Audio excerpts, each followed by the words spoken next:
আজকে রাত 2টায় ফ্রান্সের বিপক্ষে মাঠে নামছে ব্রাজিল বনাম ফ্রান্সের ম্যাচটি কিভাবে লাইভ দেখবেন। ফ্রান্সকে সামনে রেখে 2টি অনুশীলন কমপ্লিট করেছে সেলেসাওরা। ব্রাজিল দলকে নিয়ে আর কিছু বলতে ইচ্ছে করে না, কারণ দল ঘোষণা হলেই সবাই ইনজুরিতে পড়ে। হয়তোবা ইনজুরি লিস্ট করলে একটি একাদশ গঠন করা সম্ভব।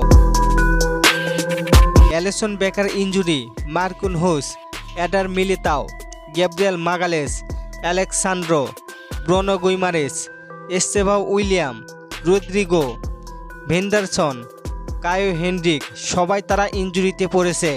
দলের মেইন প্লেয়ারগুলি ইনজুরিতে পড়েছে। নতুন প্লেয়ারদের নিয়ে ফ্রান্সের মতো দলের বিপক্ষে কিভাবে খেলবে? এদের মাঝেও নেই নেইমার জুনিয়র। নেইমারকে দলে খুবই প্রয়োজন ছিল। ব্রাজিল বনাম ফ্রান্স 27 তারিখ রাত 2টায়, অর্থাৎ আজকে রাত 2টায় ফ্রান্সের বিপক্ষে মাঠে নামবে ব্রাজিল বনাম ফ্রান্সের ম্যাচে ব্রাজিলের ফরমেশন থাকবে 4-3-3 ফরমেশন। ব্রাজিল বনাম ফ্রান্সের বিপক্ষের ম্যাচটি লাইভ দেখতে হলে কিছু অ্যাপস লাগবে, যেমন ফুটবল টিভি এইচডি, পুরা লাইভ, ইয়াসিন টিভি, ইয়াল্লা লাইভ টিভি। এছাড়া ফেসবুক বা ইউটিউব থেকে সরাসরি লাইভ দেখতে পারেন। খেলা দেখতে কোনো সমস্যা হইলে জানাতে পারেন, পরবর্তী ভিডিওতে রিপ্লাই করব। আর চলেন আপনাদের কমেন্টগুলো দেখে আসি।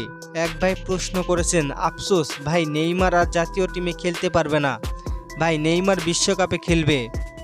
আরেক ভাই প্রশ্ন করেছেন, টাইব্রেকারের জন্য হুগো সুজাকে রাখলে ভালো হতো, না হলে হারে টের পাবে। ভাই তার মতো গোলকিপার একজন দরকার ব্রাজিল জাতীয় দলে। নীরব ভাই প্রশ্ন করেছেন, ব্রাজিল বনাম ফ্রান্স কোন মাঠে খেলা? ভাই জিলেট স্টেডিয়ামে। ধন্যবাদ সবাইকে প্রশ্ন করার জন্য। আর ফুটবলকে নিয়ে নতুন কোনো প্রশ্ন থাকলে করতে পারেন, পরবর্তী ভিডিওতে রিপ্লাই করব। অবশ্যই নাম দিয়ে কমেন্ট করবেন। ধন্যবাদ।